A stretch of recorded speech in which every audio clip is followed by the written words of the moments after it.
반갑습니다. 오늘은 7월 29일 수요일입니다. 오늘 본 말씀은 이사야 14장 1절부터 23절까지 말씀입니다.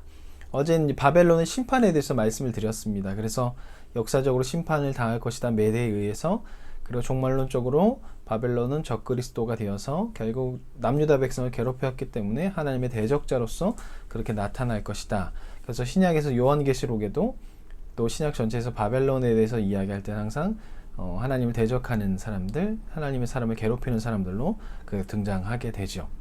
그래서 오늘은 그것에 이어서 바벨론이 심판을 당했기 때문에 결국 남유다의 회복이 나타날 것이고, 그리고 난 후에 하나님께서 그 멸망하는 바벨론에서 애가를 지으라라고 말씀하셔서 그 애가가 나오게 됩니다.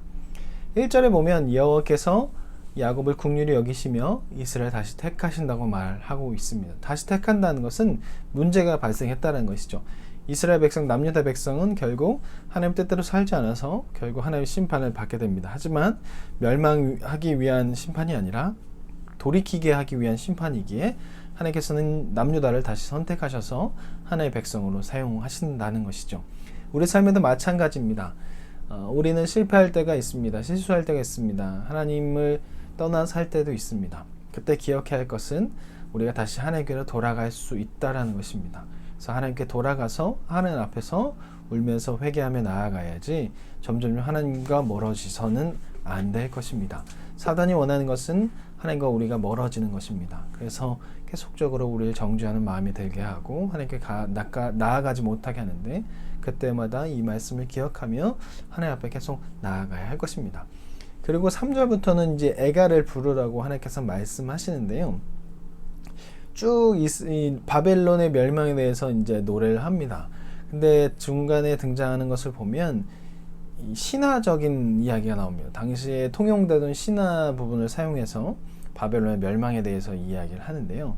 그 전에 쭉 3절부터 나온 내용을 보면은 구약 성경에서의 이 죽음에 대한 부분이 나옵니다.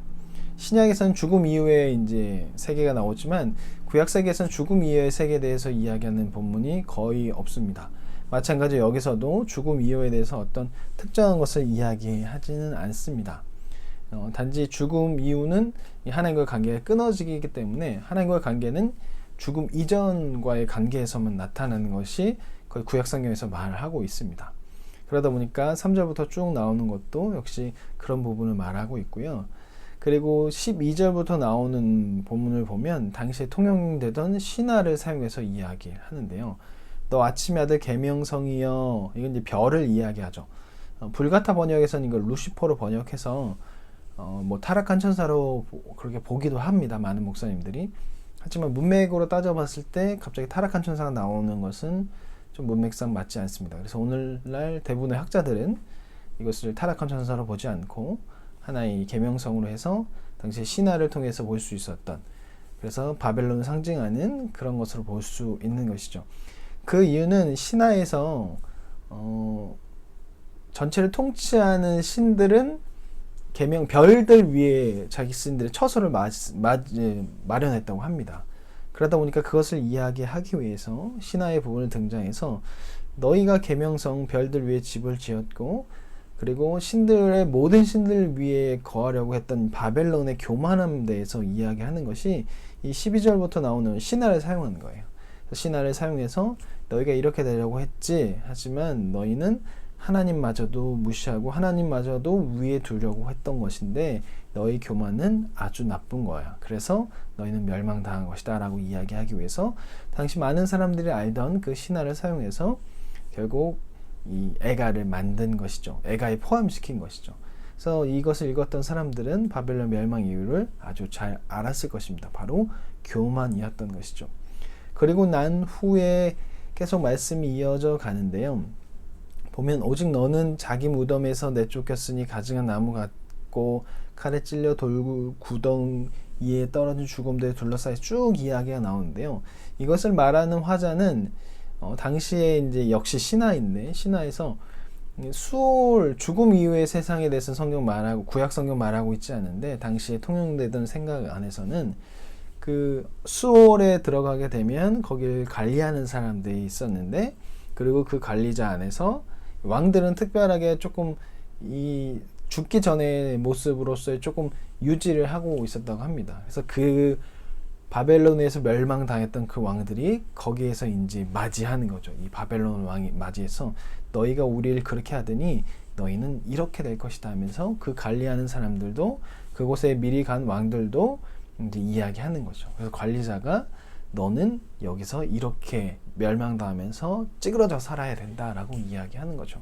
아마도 이 얘기를 보고 들은 사람들은 바벨론에서 침략을 당했던 남유다와 또 그런 여러 주변 나라들은 이 글을 읽을 때 아마 희망을 가졌을 것입니다. 왜냐하면 악인들의 심판은 의인들에게 희망이 되기 때문이죠. 결국 바벨론은 죽어서도 살아서도 멸망을 당하고 죽어서도 결국 심판을 당하는 삶을 살아간다라는 그런 이야기가 오늘 뒷부분의 이야기입니다. 우리가 삶을 살아가면서 늘 돌이킴이 필요합니다.